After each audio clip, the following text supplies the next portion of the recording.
Cinema release ಆದ ನಂತರ ಕೆಲವರು ದೈವದ ವೇಷ ಧರಿಸಿ ಹುಚ್ಚಾಟ ಆಡಿದರು, ಅತಿರೇಕದ ವರ್ತನೆಯನ್ನು ತೋರಿಸಿದರು. ಇದು ಕರಾವಳಿ ಭಾಗದ ಜನರ ಆಕ್ರೋಶಕ್ಕೆ ತುತ್ತಾಗಿದೆ. ಈ ಆಕ್ರೋಶ ಸದ್ಯ ಕಾಂತಾರ ಸಿನಿಮಾ ತಂಡದ ವಿರುದ್ಧವೂ ಕೂಡ ತಿರುಗಿದೆ. ಕರಾವಳಿ ದೈವಗಳ ಬಗ್ಗೆ ಜಾಲತಾಣಗಳಲ್ಲಿ ಅಪಹಾಸ್ಯ ಮಾಡಲಾಗ್ತಾ ಇದೆ. ಕಾಂತಾರ ಸಿನಿಮಾದ ಡೈಲಾಗ್ ಬಳಸಿ ದೈವ ನುಡಿಯ ವಿರುದ್ಧ ವ್ಯಂಗ್ಯ ಮಾಡಲಾಗ್ತಿದೆ ಅನ್ನುವಂತ ಅಸಮಾಧಾನ ಕೇಳಿ ಬರ್ತಾ ಇದೆ.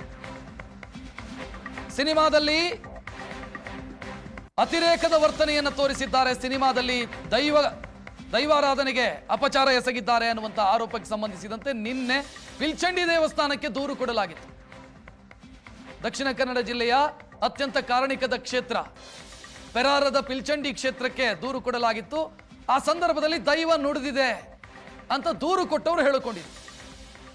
ಅದಕ್ಕೆ ಈಗ ಕಮೆಂಟ್ಗಳು ಯಾವ ರೀತಿ ಬರ್ತಾ ಇದೆ ಅಂತಂದ್ರೆ, ದೈವ ಹೇಳಿದ್ದ, ದೈವ ನರ್ತಕ ಹೇಳಿದ್ದ. ಕರಾವಳಿ ದೈವಗಳ ಬಗ್ಗೆ ಜಾಲತಾಣಗಳಲ್ಲಿ ಅಪಹಾಸ್ಯ ಮಾಡಲಾಗ್ತಾ ಇದೆ.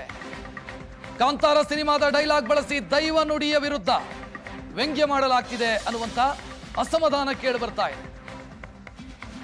ಸಿನಿಮಾದಲ್ಲಿ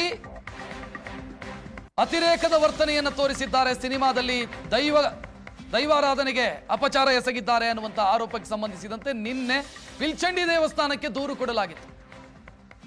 ದಕ್ಷಿಣ ಕನ್ನಡ ಜಿಲ್ಲೆಯ ಅತ್ಯಂತ ಕಾರಣಿಕದ ಕ್ಷೇತ್ರ ಪೆರಾರದ ಪಿಲ್ಚಂಡಿ ಕ್ಷೇತ್ರಕ್ಕೆ ದೂರು ಕೊಡಲಾಗಿತ್ತು.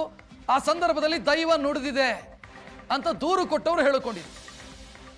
ಅದಕ್ಕೆ ಈಗ ಕಮೆಂಟ್ಗಳು ಯಾವ ರೀತಿ ಬರ್ತಾ ಇದೆ ಅಂತಂದ್ರೆ, ದೈವ ಹೇಳಿದ್ದ, ದೈವ ನರ್ತಕ ಹೇಳಿದ್ದ.